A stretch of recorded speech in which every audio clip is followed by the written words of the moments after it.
Vamos lá, pessoal, capítulo 8 de Daniel. Mais uma vez, o mesmo assunto. Mas o 8, eu acho que aí capricharam na revelação, que ficou bem claro. Vamos lá. No terceiro ano do rei Baltazar, tive uma visão, eu, Daniel, depois daquela que já tivera anteriormente. Eu contemplava a visão. Enquanto contemplava, encontrava-me em Susa,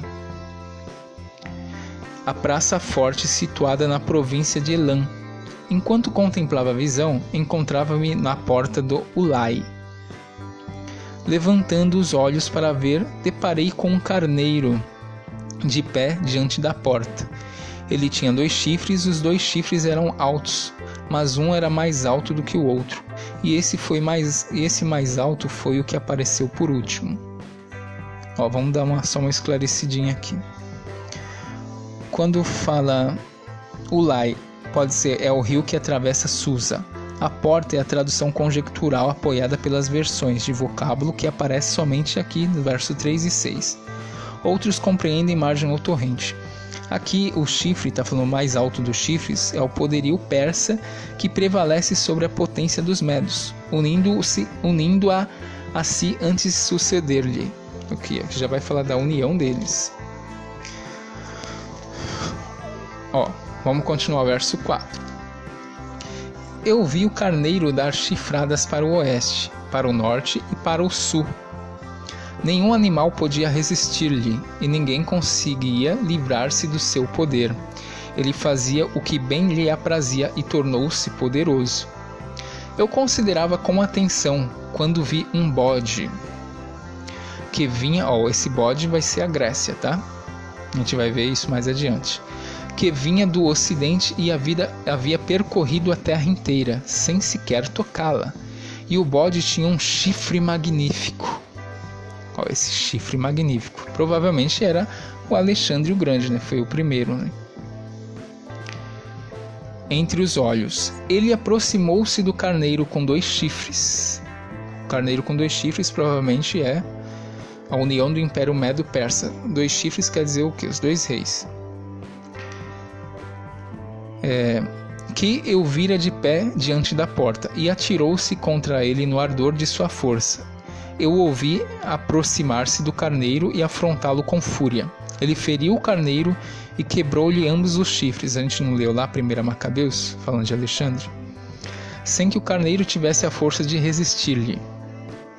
E atirou por terra e o calcou aos pés, sem que ninguém pudesse livrar o carneiro de sua mão.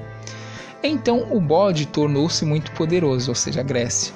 Mas embora estivesse em pleno vigor, seu grande chifre se quebrou, e em lugar dele, ou seja, Alexandre ali, faleceu. Em lugar dele ergueram-se 4 outros magníficos na direção dos 4 ventos do céu. Quem eram esses 4?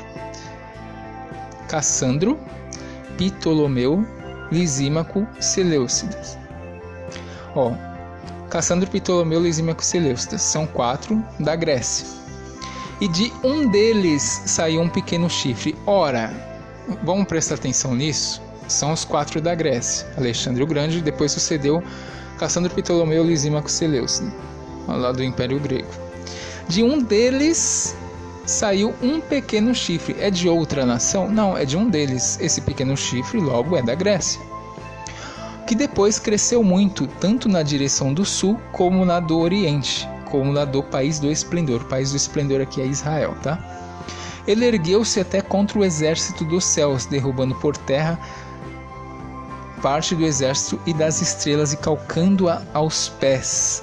Aqui, exército dos céus, está falando do povo de Israel, tá? Que é o exército dos céus, é o exército do Eterno. Chegou até exaltar-se contra o príncipe do exército. Vamos lá. Aqui muita gente pega, príncipe do exército. Inclusive eu vi muita gente, falando, inclusive adventistas, com todo respeito. Tá vendo? O príncipe do exército não pode ser Antíoco, porque o Antíoco não se levantou contra Jesus, contra o príncipe dos exércitos. Mas o que significa aqui essa expressão príncipe do exército ou príncipe dos príncipes? Vamos ver? Vamos lá. A gente sabe que a Bíblia ela interpreta a si mesma, correto? O que seria essa expressão príncipe dos príncipes, ou, dependendo da sua tradução, príncipe do exército? Primeiro vamos continuar a leitura. Abolindo o sacrifício perpétuo e arrasando o lugar do seu santuário. O exército sobre esse sacrifício ele pôs a iniquidade e derrubou por terra a verdade e teve êxito naquilo que empreendeu. Então ouvi um santo a falar, e o outro santo disse àquele que falava: até quando irá a visão do sacrifício perpétuo, da desolação da iniquidade, e do santuário e da legião calcados aos pés? E ele respondeu-lhe: até 2300 tardes e manhãs, então será feita a justiça no santuário. Primeiro vamos falar do príncipe do exército. A Bíblia interpreta a si mesmo. Quem é esse príncipe do exército? Provavelmente um sacerdote ou sumo sacerdote naquela época do período dos Macabeus. Mas como é que você sabe disso? Simples, primeiro pela história e depois a Bíblia interpreta a própria Bíblia. Você vai ver a mesma expressão lá em Números 3. Vamos abrir a Bíblia aqui, Número de Números, capítulo 3, livro de Números. Essa expressão é comum. Esse negócio de príncipe não quer dizer que seja o Messias, tá? Isso depende muito do texto e contexto. Números 3:32, o que diz ali? O príncipe dos príncipes de Levi, ou seja, da tribo de Levi, era Eleazar, filho de Arão, o sacerdote. Ele exercia a superintendência de todos aqueles que cuidavam do santuário. Ou seja, essa expressão príncipe dos príncipes ela pode ser aplicada ao que é um sacerdote. Inclusive a gente tem esse sacerdote aqui, quem vai ser esse príncipe dos príncipes, que nosso estudo vai ser o Onias III, e a gente vai mostrar mais adiante o porquê. Tá? Então, essa expressão príncipe, ele tá vendo? A própria Bíblia mostra. Príncipe dos príncipes de Levi. Até Eleazar recebeu esse título. Ou seja, podia ser muito bem um sacerdote ou sumo sacerdote. Então não precisa desse alvoroço por causa dessa expressão. Agora vamos entender outra coisa. Então ouvi um santo a falar, e outro santo disse àquele que falava: até quando irá a visão do sacrifício perpétuo, da desolação da iniquidade? O que ele perguntou? Até quando irá a visão do sacrifício perpétuo, da desolação da iniquidade? Ou seja, até quando vai ter aquilo ali em cima do templo? E do santuário e da legião calcados aos pés? Ele respondeu: até 2300 tardes e manhãs. 2300 tardes e manhãs pode ser o quê? Visa 2 sacrifícios cotidianos suspensos durante o tempo da perseguição. No entanto, ambos os números se afastam notavelmente dos 3 anos e meio. E o sentido permanece um pouco obscuro. Pode ser muito bem 3 anos e meio, tá? E aqui no final de Daniel 12, também usa essa expressão. O sacrifício perpétuo e for instalada a abominação da desolação, haverá 1290 dias. Bem-aventurado aquele que perseverar, chegando a 1335 dias. O que significa isso daqui? Provavelmente o tempo, né? Mesmo depois da derrota ali do chifre, e até quando ia ficar assim o santuário. Ele respondeu: até 2300 tardes e manhãs. Então será feita a justiça ao santuário. O que será feita a justiça ao santuário? Deve ser a purificação do santuário. Isso aconteceu, inclusive até antes da morte de Antíoco, né? Porque mesmo depois de ele ter feito tudo isso, o santuário ele estava, né? Aqui ele está perguntando do santuário, não está perguntando da morte do opressor.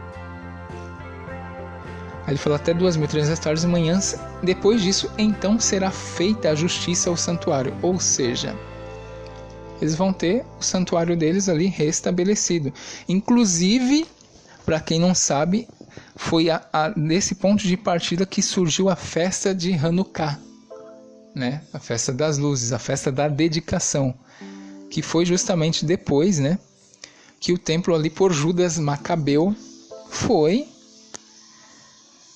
novamente, né, arrumado, tirou todo aquele negócio de desolação e etc e tal. A gente vai mostrar isso nos textos adiante, tá? Então será feita justiça ao santuário. Ó, já vamos mostrar, vai. Purificando o santuário. 1 Macabeus, né? 4. Ou seja, isso aconteceu, gente. Isso é história. 1 Macabeus 4:41. O que diz? Aqui já tem do 36, né? 4:36. Então Judas e seus irmãos disseram: nossos inimigos estão destroçados. Subamos agora para purificar o lugar santo e celebrar a sua dedicação. Todo o exército se reuniu e subiram ao monte Sião. Contemplaram o santuário desolado, o altar profanado, as portas incendiadas, os arbustos crescendo nos átrios. Isso aqui foi depois, né, de tudo aquilo lá. Aí temos a narrativa aqui. Vamos ver do 50. Queimaram incenso sobre o altar e acenderam lâmpadas do candelabro, as quais voltaram a brilhar no interior do templo. Puseram ainda os pães sobre a mesa e suspenderam as cortinas e chegaram assim ao termo de todos os trabalhos empreendidos. No dia 25 do 9º mês de Casleu, no ano 164, eles se levantaram de manhã cedo e ofereceram sacrifício segundo as prescrições da lei, o novo altar dos holocaustos que haviam construído, exatamente no mês e no dia em que os pagãos o tinham profanado. Olha só. Foi o altar novamente consagrado com cânticos e ao som de cítaras. Ou seja, essas 2.300 tardes e manhãs não são 2.300 anos. O que ia acontecer até 2.300 tardes e manhãs? Ia ser feita a justiça ao santuário. Aqui se cumpre logo depois. Ok? Agora vamos para a revelação do sonho, da visão. Verso 15. Enquanto contemplava essa visão, eu, Daniel, procurava o seu significado.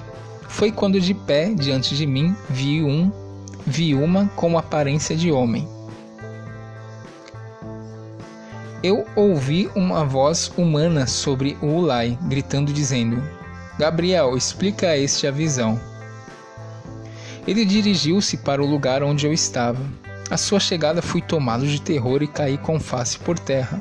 Então ele me disse: Filho de homem, saiba que a visão se refere ao tempo do fim. Tempo do fim do mundo, pessoal? Não, tempo do fim até essa angústia de Israel acabar. Ok? Lembre-se, o livro de Daniel foi escrito para o pessoal lá daquela época, para eles terem esperança que aquilo ia acabar. Por isso que eles não dão nome nem, né? Falam assim um pouco obscuramente para essa carta chegar a eles. Senão não ia chegar. Se eles fossem bem claramente, isso aqui é o Antíoco, com certeza não ia chegar para eles isso. Então vamos lá.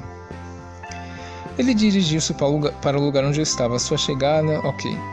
Ele falava ainda quando desmaiei com a face por terra, mas ele me tocou e me fez reerguer no lugar onde eu estava.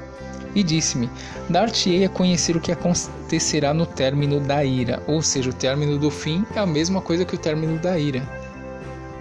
Ou seja, da ira é o quê? Onde eles estavam pagando aqui pelo erro deles, mas vai ter o término da ira. Então o tempo do fim é a mesma coisa que o término da ira. Ou seja, depois disso ia ter a recompensa. Então não é o fim do mundo, tá? Porque isso diz a respeito à época fixada para o fim. Fim do quê? Fim da ira. Ele vai revelar agora. O carneiro que viste com seus 2 chifres são os reis da Pérsia e da Média. Os 2 chifres. É a fusão deles ali. O bode peludo é o rei de Javã, ou rei da Grécia, dependendo da sua tradução. E o grande chifre que havia entre seus olhos é o primeiro rei. Ou seja, Javã é a Grécia. O grande chifre é o primeiro rei. O rei do quê? Da onde? Da Grécia. Quebrado este, os 4 chifres que surgiram em seu lugar são 4 reinos, que saíram de sua nação. Ou seja, esses 4 são 4 reinos que saíram de sua nação, ou seja, saíram da Grécia. Mas não terão a sua força. A gente vê lá Cassandro, Ptolomeu, Lisímaco e Seleucidas. São os Ptolomeus e os Seleucidas. Aqui a gente tem aquela sucessão lá de um monte de reis. Mas não terão a sua força. E no fim desses reinos, ou seja, desses 4 aí, Quando chegarem ao cúmulo seus pecados, levantar-se-á um rei. Ou seja, não é Roma aqui, não é a nação, não é o Império Romano, não, é um rei. Um rei. De olhar arrogante, capaz de penetrar os enigmas, seu poder crescerá em força, mas não por sua própria força. Ele tramará coisas inauditas e prosperará em suas empresas, arruinando poderosos e o próprio povo dos santos. Por sua habilidade, a perfídia terá êxito em suas mãos, ele se exaltará em seu coração, e surpreendendo-os, destruirá a muitos. Opor-se-á mesmo ao príncipe dos príncipes. Olha aqui de novo, príncipe dos príncipes. Quem é esse príncipe dos príncipes? O nosso estudo aqui é o Onias III, tá? Sacerdote. Mas príncipe dos príncipes, a gente já mostrou em Números 3:32, que é uma expressão comum ali. E 3:32 está falando de um sacerdote. A Bíblia interpreta a própria Bíblia. Mas sem que mão humana interfira, será esmagado. Ou seja, ele ia ter o fim dele depois. A visão das tardes e das manhãs, tal como foi dita, é verídica.